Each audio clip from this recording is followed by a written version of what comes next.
சர்வதேச முதலீட்டாளர்கள் மாநாட்டில் மொத்தம் 98 புரிந்துணர்வு ஒப்பந்தங்கள் கையெழுத்தாகியுள்ளன. எந்தெந்த நிறுவனங்கள் எவ்வளவு முதலீடு செய்வதற்கு புரிந்துணர்வு ஒப்பந்தத்தில் கையெழுத்திட்டிருக்கின்றன, அவற்றால் எத்தனை பேருக்கு வேலைவாய்ப்பு கிடைக்கும் என்பது குறித்த விவரங்களை இப்போது பார்க்கலாம். சர்வதேச முதலீட்டாளர்கள் மாநாட்டில் தொழில்துறையில் ஏஎல் கிராஃப்டி என்ற நிறுவனம் 30,000 கோடி ரூபாய் முதலீட்டிற்கான புரிந்துணர்வு ஒப்பந்தத்தில் கையெழுத்திட்டுள்ளது. இதன் மூலம் 7,000 பேர் வேலைவாய்ப்பு பெறுவர். 1,500 பேர் வேலை பெறும் வகையில் நாகார்ஜுனா ஆயில் கார்ப்பரேஷன் நிறுவனம் 18,000 கோடி ரூபாயும், 20,000 பேருக்கு வேலை வழங்கும் வகையில் ஸ்பிக் நிறுவனம் 6,000 கோடி ரூபாயும் முதலீடு செய்வதற்கான ஒப்பந்தத்தில் கையெழுத்திட்டுள்ளன. டெல்டா எலக்ட்ரானிக் நிறுவனம் 5,000 பேர் வேலைவாய்ப்பு பெறும் வகையில் 4,000 கோடி ரூபாய் முதலீடு செய்வதற்கான ஒப்பந்தத்தில் கையெழுத்திட்டுள்ளது.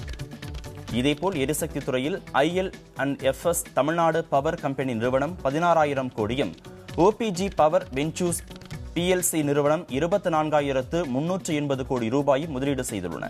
இந்த இரு நிறுவனங்கள் மூலம் 5,700 பேர் வேலைவாய்ப்பு பெறுவார்கள் என்று தெரிவிக்கப்பட்டுள்ளது. இதேபோல் 1,600 பேருக்கு வேலை கிடைக்கும் வகையில் கோஸ்டல் எனர்ஜி பிரைவேட் லிமிடெட் நிறுவனம் 15,620 கோடி ரூபாய்க்கான முதலீட்டு ஒப்பந்தத்தில் கையெழுத்திட்டுள்ளது.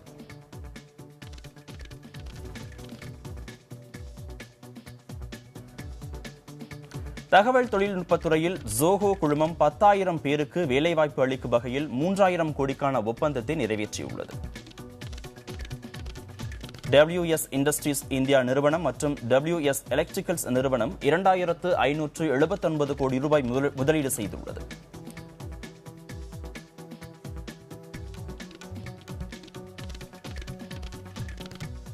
இந்த இரு நிறுவனங்கள் மூலம் 50,000 பேர் வேலைவாய்ப்பு பெறுவார்கள் என்று தெரிவிக்கப்பட்டுள்ளது. CTS நிறுவனம் 1,000 கோடி ரூபாய்க்கு முதலீடு செய்துள்ளதால் 20,000 பேர் வேலைவாய்ப்பு பெறும் சூழல் உருவாக்கியுள்ளது.